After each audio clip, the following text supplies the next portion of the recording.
Hi, I'm Olivia. I'm the Southern Yankee Stitcher. Welcome to my Flosstube 45. This is a channel about cross stitch. I want to welcome all my new subscribers. I got up to 600 subscribers, which is I'm thrilled with, y'all. This is not something like I really have advertised a lot. A lot of my family doesn't know I do this. None of my coworkers know I do this. This is just kind of like my happy place. And I think I didn't want critique from anyone else that might not be, I don't know. So 600 is I'm happy with that number. Very happy. I got up to 600, then went down to 599, then back up to 600, then back down to 599. So I don't know if I'm at 599 or 600, but I want to welcome all the new subscribers, y'all. I just recorded this whole video and it didn't save. I don't know. I think I just hit the record button instead of going up to the menu and record movie. I've done that before. So I'm going to try and run through this pretty fast. Okay.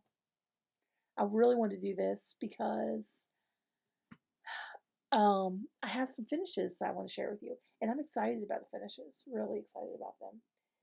So now everything's kind of out of whack. It's not laying in the right place. But it's getting late. I've already lost sunlight. It's getting dark outside. Things are coming backwards. So I'm going to show you. Okay, just a minute. I think it was 2 videos ago. I showed you a finish that I had, and I had it popped in a frame temporarily. I'm trying to decide if I liked it in the frame or not. And I went to retreat after making that video, and 2 of my friends, Dottie, she's a Stitching Scotty on Flosstube, and her friend Dolores, and Dolores was just on her last video. They both came up to me separately and said, use the cherry frame. So here's the cherry frame. I had this on hand. It has no glass in it. I was going to look for a piece that was a frame that was more brown like this, but I decided not to. I have some mistakes in here, but you know, mine's unique. I've seen a lot of these done on like more tan, kind of tea-dyed fabric, but I decided to try the blue and I really like the blue. This is Welcome Quaker by Lila Studios, and I just want to show you the final frame pick for that. I'm gonna hang that up above the coat rack at my entry.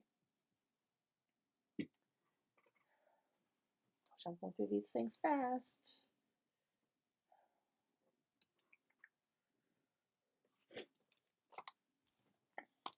My next finish is Amethyst sampler. This piece I got off the CD for Samplers and Antique Needlework Quarterly, I believe is what it's called. It has every issue on the CD, tons of patterns in there, tons of sampler patterns, if you like samplers, and this is one of them. This has also been released by another company, and I don't know if I'm not sure who it is. I'm just not sure. I wanted to, when I was looking at this, getting ready to stitch it, it just screamed my mother to me. The colors, the flowers, the birds, the kitty cat, all things that she loved. And I took this and showed her the finished product today, and she really liked it, and that made me quite happy. So I have this done. I had kind of stopped for a while because I was making some changes to it. Here she is, Amethyst. I replaced the name Amethyst with Imogene Shoemaker, my mother's maiden name. Her first name is actually Ruth, but she has gone by Imogene her whole life. I thought if she stitched this as a little girl, she'd have put Imogene. She wouldn't have put Ruth. So that's what I put on there. And she was born 1931. She's still living. She's 92 years old. I changed it a little bit. Of course, I changed the name, but I also changed this cat here. Well, the pattern is gray. But my mother's favorite cats were orange tabbies. From when she was a little girl, she said they were her favorite. So I had put on Instagram,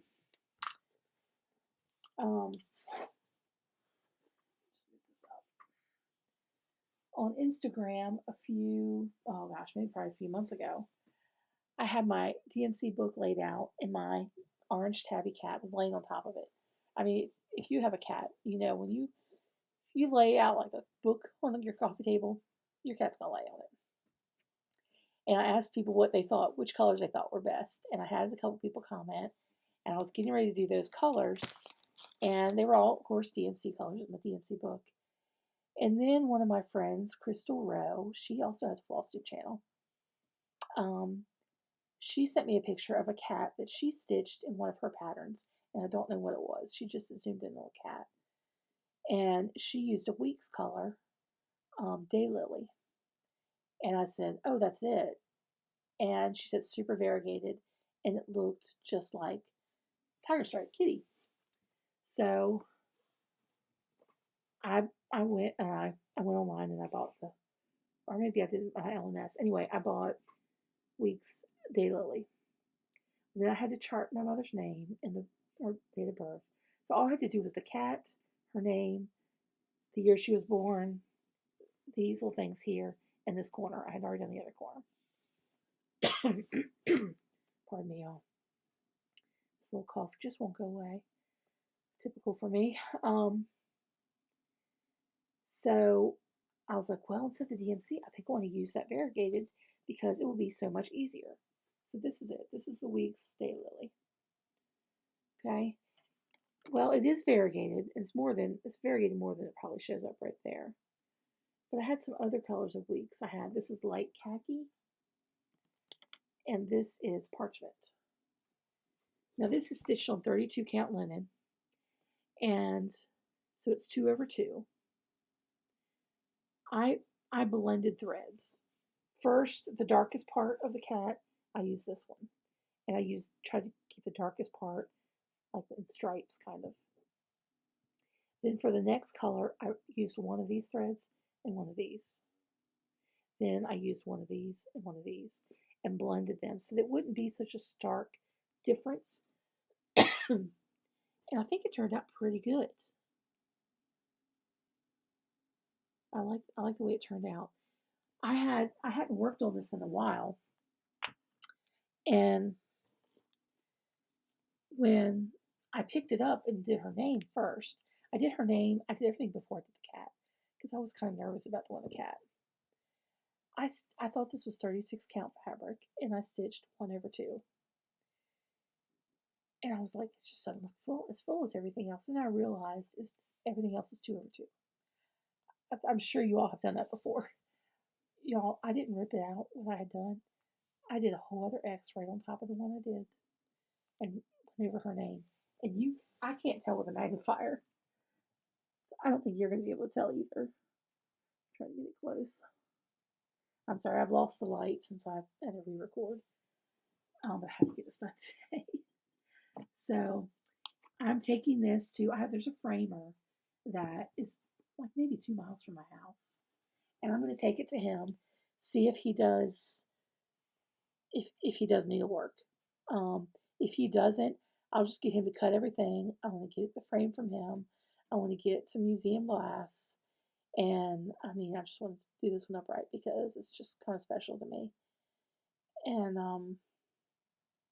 I'll pin it on the board if I have to. But I thought I'd try him. He does have his home. Like I say, he's like maybe 2 miles away. This fabric is 32 count Swank by Fortnite.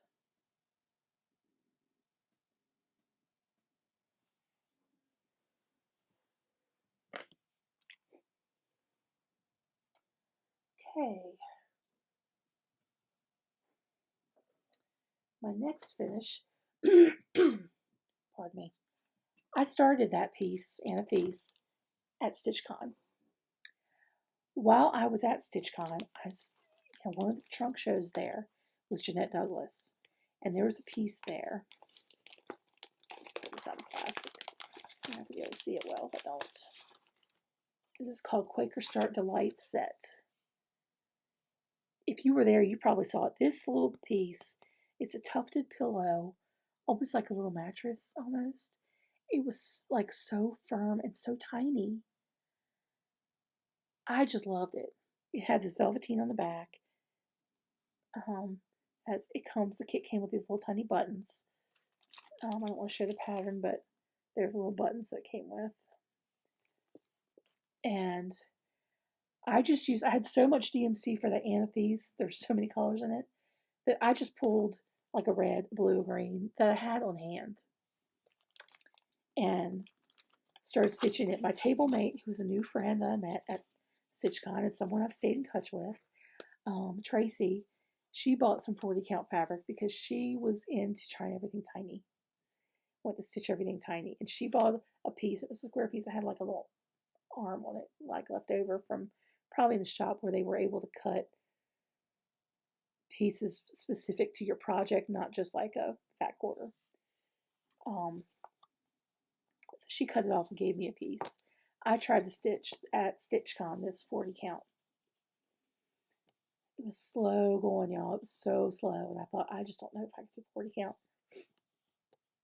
Let me just say, a retreat is not the place to start. Like a higher stitch, like 40 count, if you haven't done it before. Just not. But I picked it back up. It sat for a while. I mean, that was June. Here we are in November. And I didn't do much on it. But I picked it up, and I thought I could just do one of those stars a day. But then I just got on it, and I went to town. Got it done. 40 count is not that bad. It's a little bit harder to see for me than 36, but it was doable. I have some mistakes in it. I probably don't need to show them to you, but I am, because I want y'all to know that, hey, it's okay to make a mistake. You just roll with it. First of all, this is one thread over 2 on 40 count. I got one fabric thread off. So when these stripes meet the border, on one end of each one of them, it's different ends, there's a stitch that's only 1 high and 2 wide instead of 2 high, 2 wide. But that's just what I did. I just stitched it like that. You can also kind of tell some of my stripes, like this one and this one, are a darker thread than the others. Can you tell? They're very similar colors in that bag, and I just pulled the wrong one. But you know what? It's going to stay that way. It's going to stay that way. Don't have the velveteen, but I do have some wool from Weeks Dye Works in the color oak, and I have this trim. This was my first, I think this came on a gift. My first stitch kind of went to 2022, and I saved it for finishing, and I think it's gonna look great as a trim on there.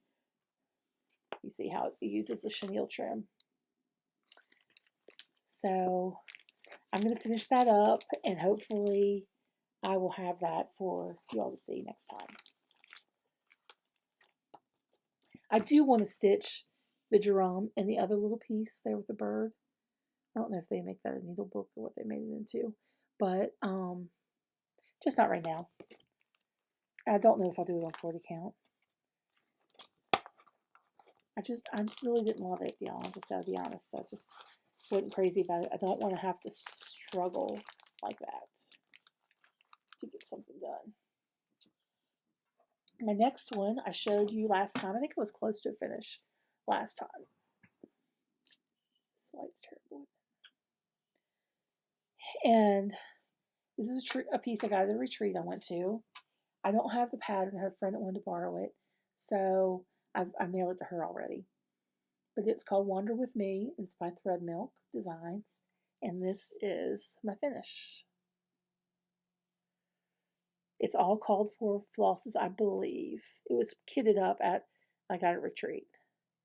Did use Whisper on the bunny's tail, so it's fuzzy. The below the bunny and the little hedgehog, you see the Lazy Daisy stitches. I haven't done a Lazy Daisy stitch since I was probably 9 years old or younger. That's when I probably last actually embroidered instead of cross stitched. I had to look up how to do it. I couldn't remember how to do a Lazy Daisy. Could not remember. But they're okay. They need some practice. I could see where I think it would be easier on just like embroidery kind of material instead of linen. So I wanted to finish this. To me, when I first looked at this, it was like, oh, it's a fall piece because you look at this leaf and the acorn. But then when I look at everything else, it's kind of spring. So I wanted to finish it in a way where I could use it any time of year, spring or fall. I went to Pop Shelf. Do you all have a Pop Shelf where you live? It's worth checking out, let me tell you. I got this piece right here. And it was $4. Like at the end of the season, then they go like 70% off. I got some crazy cheap stuff there before. But this piece I thought looked kind of cute on here. When we went to the retreat, Donna's idea for finishing, and she gave you everything for finishing, was to wrap this piece on a small canvas. It was like maybe a 5x7. And, instead of painting on the canvas, you're just going to wrap this around it and glue it. And then she had tore a piece of fabric, kind of as wide as a thick ribbon. It was red with little white polka dots. So it tied into the toadstool. And then she had these little wooden cutouts of fall leaves to then adhere on that ribbon of fabric along the bottom. And it was kind of cute, but I wasn't sure that's really what I wanted to do. So I went looking specifically at Pop Shelf for this piece. And I got this piece. And I'm going to finish it on here kind of like this. It's kind of hard to see. That little cutout snowflake there, it's just like the leaves that we cut. But I think it kind of just gets in the way. So I'm just going to finish it. This kind of blue-green isn't what I think of for Christmas. So I think it's great for fall or for spring. And I'm not sure if I'll need to put any kind of trim around it after I finish it on the board and adhere it to this, but I think it's going to be really cute. So next video, I should have that done. I've got to look at my little list here. Okay. I have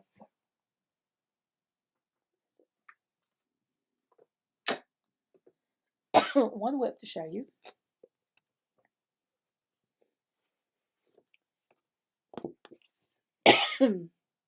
Blackbird Design, Strawberry Fields Forever.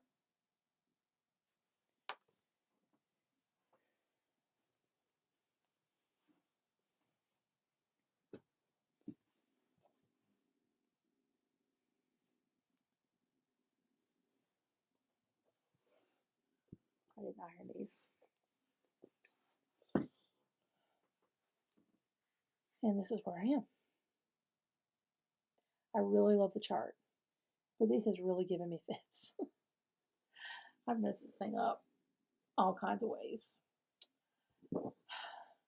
I put in the windows and I do the white first, like people say you should do, because if you don't, the white can maybe pick up part of the red fuzz of the stitches around them and put, make it look like pink or whatever in your white. So you do the white first. So I did that. I was one stitch off, one fabric stitch off. So instead of having enough space between the windows to put like up and down to put 2 red stitches between, you could put 1.5. Well, that I just couldn't do that. Not on the house. It's just going to be too obvious. So I ripped it all out, put it back in. I'm like, oh gosh, the house looks good. And I start working on, some of the vine and everything. And then I realized, my light. Then I realized I only put in 2 rows of windows instead of 3. Pardon me. So my house is a 3-story house instead of a 4-story house. So aggravated. So I just put it down for the night when I realized that. I'm like, I just can't.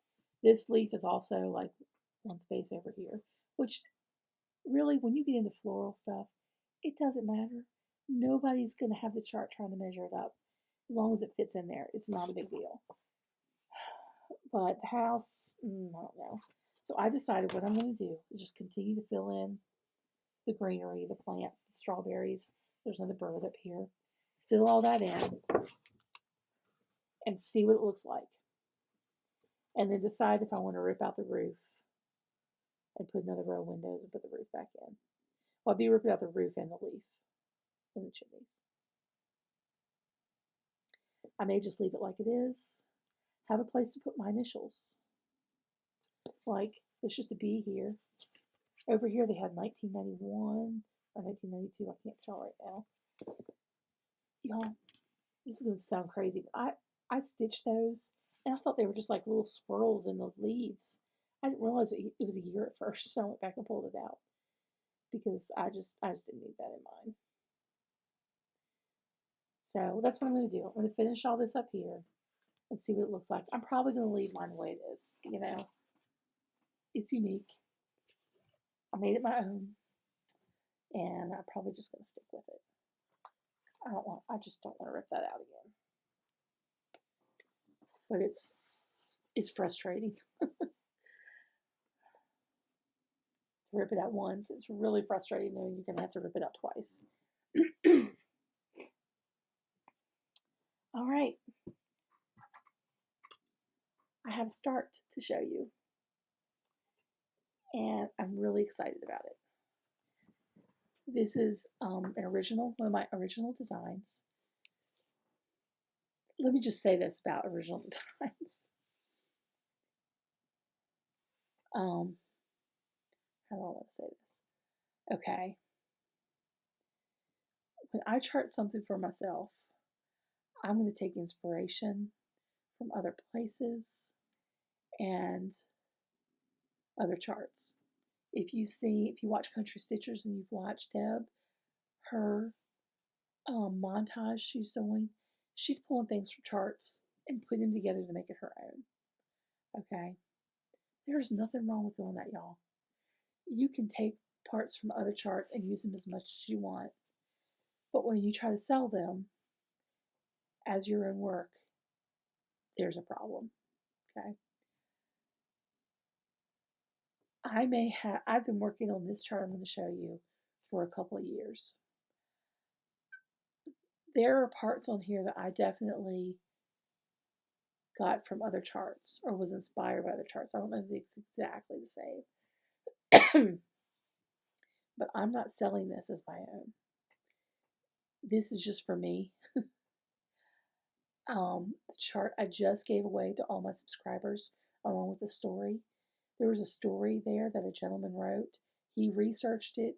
He solved the mystery for me about the Flynn sisters and how they all died on the same day. And by the way, y'all, you may have mixed feelings about the story. I didn't tell you a lot about it because I just want you to have your own opinion. But it was about 3 spinsters who all died on the same day. And in kind of a freak series of events. And it seemed like something you would see on TV. Like a Murder, She Wrote episode or something, or some British mystery, And they were 3 spinsters, and I thought they may not have any family members that even really remember them. or told their story or anything. And the story resonated so much with him that he lived in, I think, New Orleans at the time and wrote the story about this thing that happened in Maryland. And the story resonated with me so much the same way that I just wanted to share that with you all. I got permission from him to share his article. I, gave him credit on there. I had many versions of the chart before I settled on one of them. It may have been inspired by someone else, but I have no way to go back and track that. What I saw that, I like that border or whatever. I have no way. I have no idea. But I'm not selling anything, and I'm not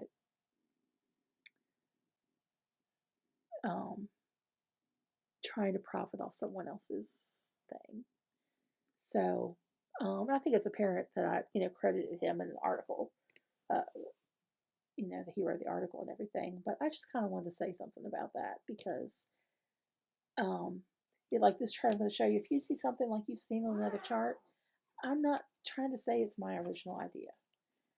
It is my original chart to put it all together the way I did, but there's definitely, I don't know how you can be in this community, stitch, see all these charts and not get inspired by another chart. I mean, I just don't know how that happens. So, anyway, I just want to say that. This chart is called Chestnut Springs. It is a chart of my childhood home. I had, just like the Flynn sisters, that would seem like pretty simple. This is a more complicated chart, but I have so many different versions of this before I settled on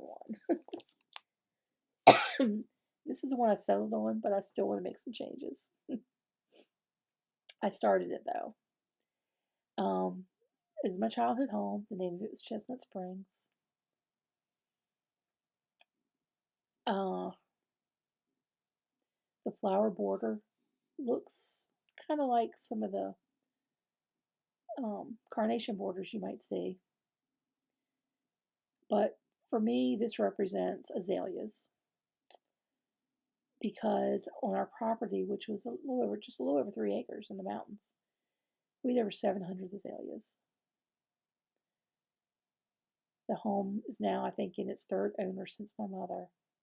There are 0 azaleas now on the property. The people that bought it from my mom ripped them all out, every single one of them. The people they sold it to took us through the house back in 2019 when I was up there for a wedding, and they said there was one azalea like out in the woods. We wondered why it was just kind of there all by itself. Well, there were 700. People would said they would come, make a note to come the first week of May, just to drive by, Sunday drive. Drive by a couple times just to see all the azaleas in bloom because it was beautiful. But anyway, so this is what I've started. I think I want to make some changes. I see so many samplers, talking about being inspired by samplers, that have a big green pastoral scene here. Now, when I was growing up, we had dogs. They were collie mixes. So I put one of the dogs there. We also had chickens. When I was real young, we had a pony. When I was even younger than that, we had a monkey. We had cats. And I kind of want to put a bunch of animals in the pastoral scene on this.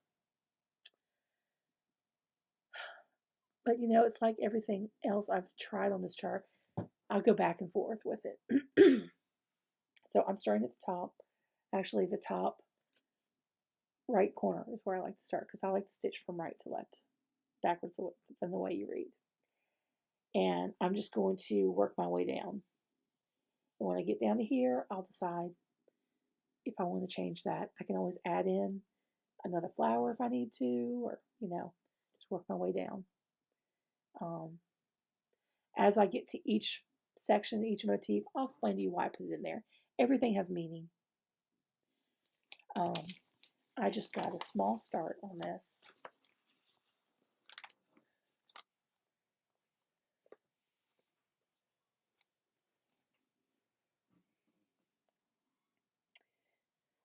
The green in the border is Weeks Lily Pad, and the pink in the first flower that I used is Sweetheart Rose.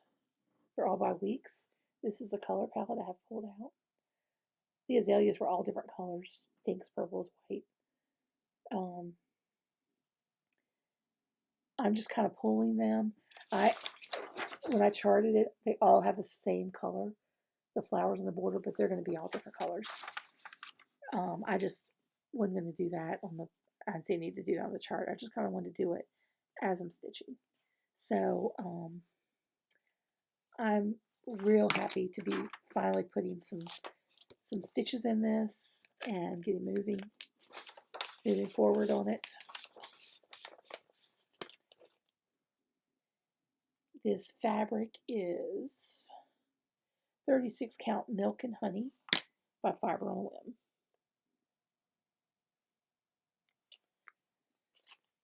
I'm excited about it.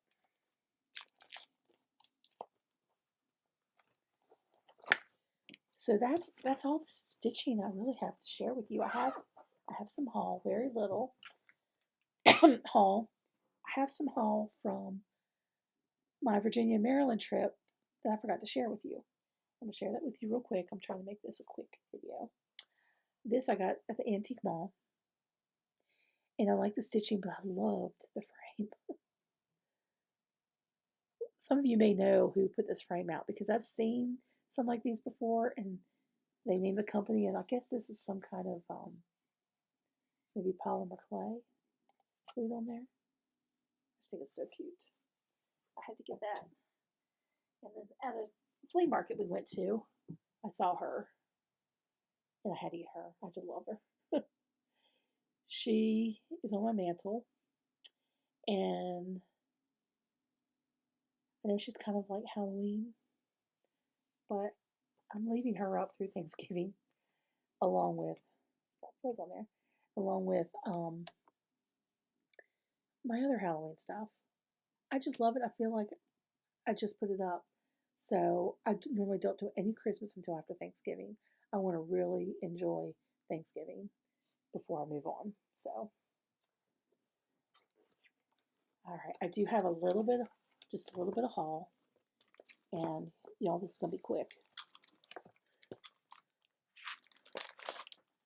I wanted to, when I was wanting to finish that Anathes, and I needed this daylily, I bought some. I bought some like a month or more ago. I can't find it anywhere. I know it's going to turn up when I'm not looking for it. But I had to order some more, and I didn't really have time to drive to my LNS, which is an hour each way. Didn't have time to put in 2 or 3 hours.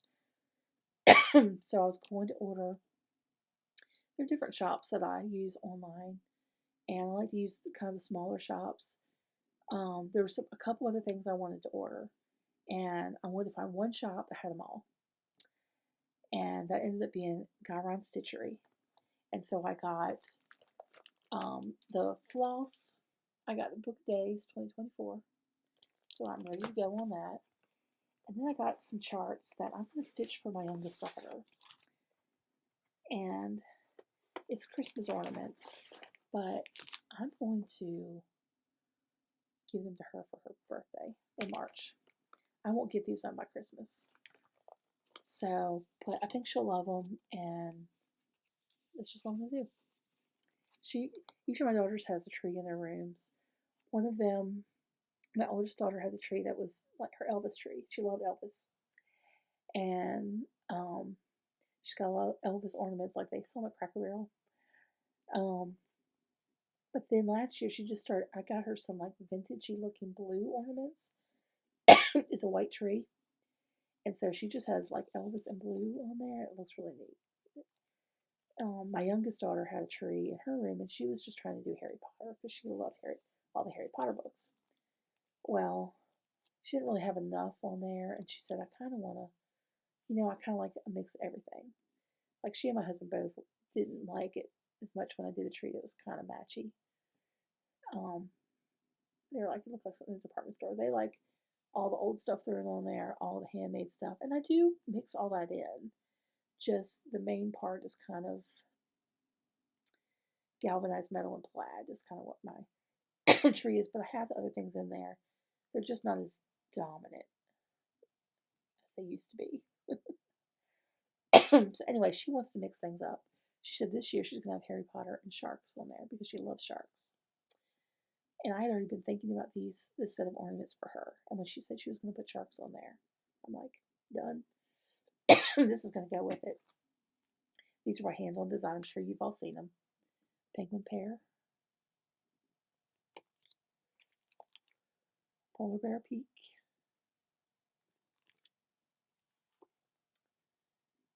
Wally the walrus. Niecy Lynn had stitched these. She's working on these. Whale, hello there. And Puffin Party.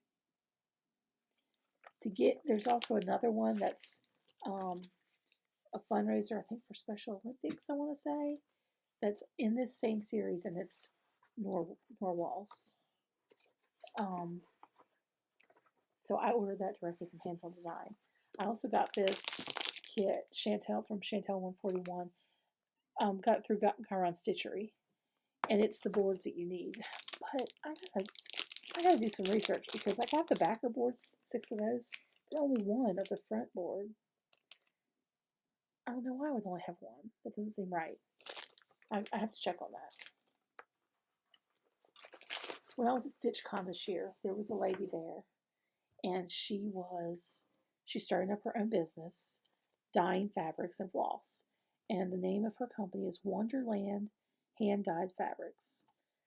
I want to say she's in Georgia, maybe. I don't know, but she was giving out linen to everyone at StitchCon. Linen and floss that matched.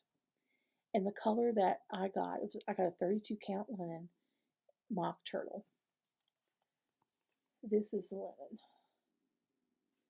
Yeah, it's really pretty.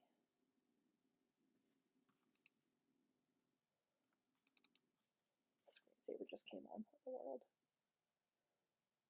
It's really pretty. I'm going to stitch the ornaments on there. This piece, you need a 6.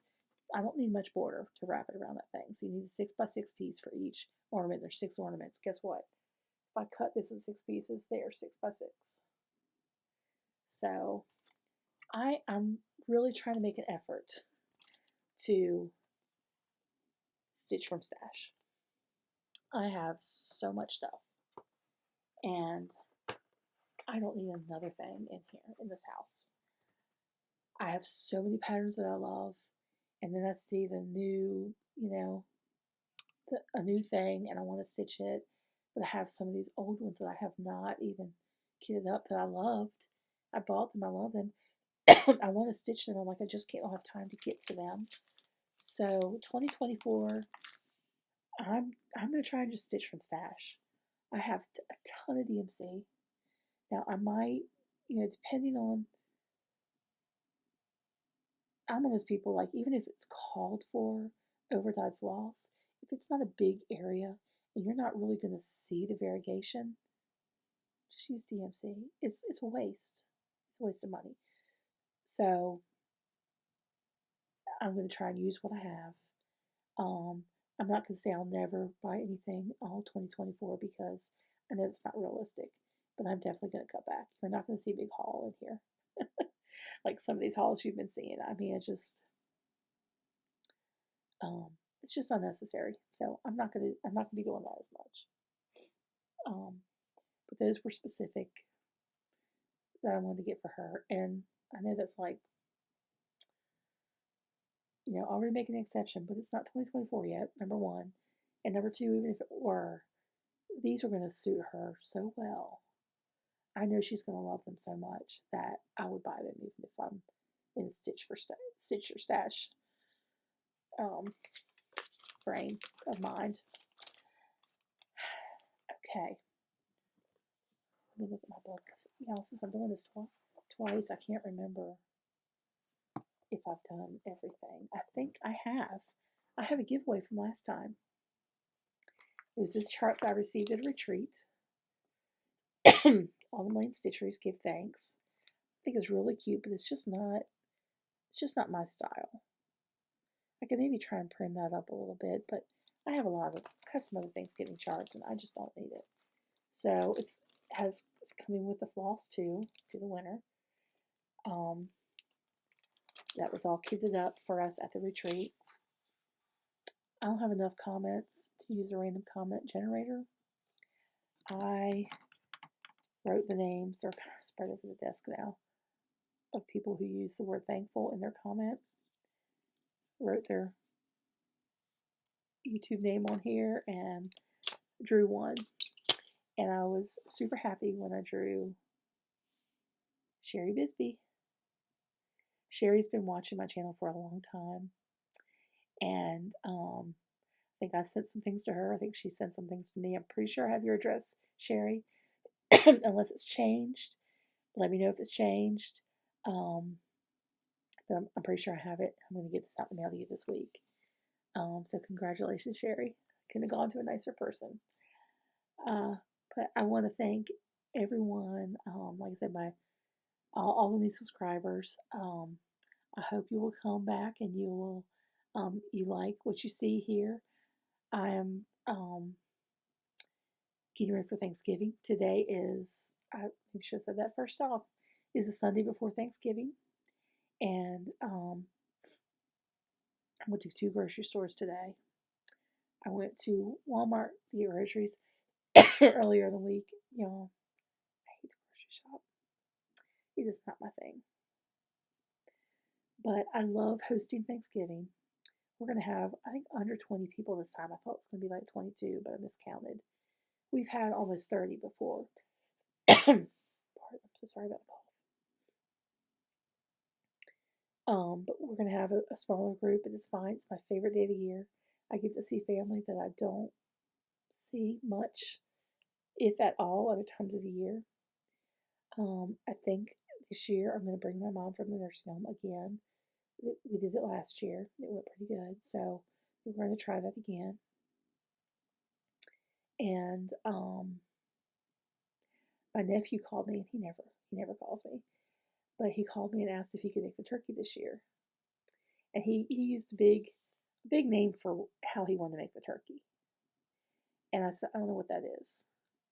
So he kind of said it louder and slower. And I said, no, I don't know what that means. He must have had me on speakerphone because I could hear his brother in the background saying, and these guys are in their, I think they might be 40, late 30s anyway. And I hear his brother yelling in the background, describe to her what it is. So he pretty much, I think, butterflies the turkey and then bakes it breast side down. And he said that they're traveling to my house from Raleigh, North Carolina, and it takes them 5 or 6 hours. They're not leaving until Thanksgiving morning. We're eating it too. He says, I think it's only going to take about an hour and a half in the oven when you do it this way. I'm going to brine it, and then it's like, okay. So he said, now if CJ, who's my son, is going to be there, he's going to fry turkey again. He said, I'd like to have a battle of the birds, see whose is better. So my son was going to go to his in-laws for Thanksgiving, but they're not going to have it Thanksgiving because all the kids are going to their in-laws this year. So my son's going to be here for Thanksgiving. He's going to fry turkey. We'll have a battle of the birds. I'll make ham, and my sister's making pork and sauerkraut. That's something that we have every Thanksgiving is pork and sauerkraut. Now, when my mom was cooking for Christmas too, we would also have it at Christmas. But that's just, I think it's a German thing, but it's something our family has always done. What is so funny, because I live in South Carolina now. When my mother-in-law was living, she worked at the, pardon me. I should probably drink in here with me. She worked at the technical college, and she was talking to a man there who also worked at the college, and they were talking about Thanksgiving. He was making pork and sauerkraut. And she said, I've never heard of anybody doing that till my daughter-in-law, and her family makes it. Come to find out, he's from the same county in Maryland I'm from. I mean, a small world stuff there and kind of weird. But I think it's definitely just a regional, maybe a small regional thing to do pork and sauerkraut. You like cook the pork all night in the crock pot, then you add in early morning, you add in the sauerkraut. My mom would always put a little brown sugar in there too, so it wouldn't be real sour. Um, and let it cook, just cook down. Oh gosh, it's so good. And if you mix it up in your mashed potatoes, oh, that's really good. One of my favorites. So we're gonna have, big spread. You know how it is. You have all this food, all these people eat, 20 some people eat, and you go back and look, it looks like it hadn't even been touched because there's so much food. When you're planning, you always think, oh, I'm gonna eat one more thing. Maybe that's not enough. I better make one more dish, and then it's so much. But we'll have a good dinner and good time visiting with everybody. We always play a game afterwards. My sister kind of take turns who's doing the game. My sister coming from Maryland's doing the game this year, and we've kind of talked about it. Sounds pretty good. So I hope that you all um, have a happy Thanksgiving and find something to be truly thankful for. In the last couple of years, we've had some ups and downs in my family, losing my husband and everything, but I have so much to be thankful for. The family that I have and the friendships that I've made here in this community are just fabulous. I mean, I've never experienced kindness and generosity like I have in the cross stitch community. It, it blows my mind that you meet these people, and some of them just only online, and um, you meet or you meet them in person. It's like they're an old friend. Um, I don't know. It's just I guess because we have similar interests, we just think alike or something. I don't know, but I am very thankful for each of every one of you.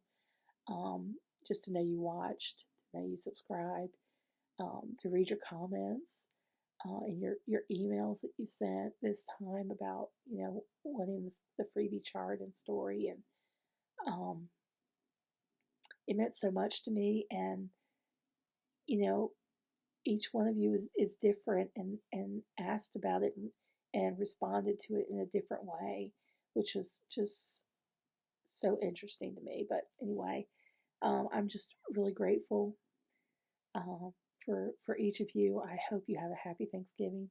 I hope you have some happy stitching in there. Um, and I will see you in a few weeks.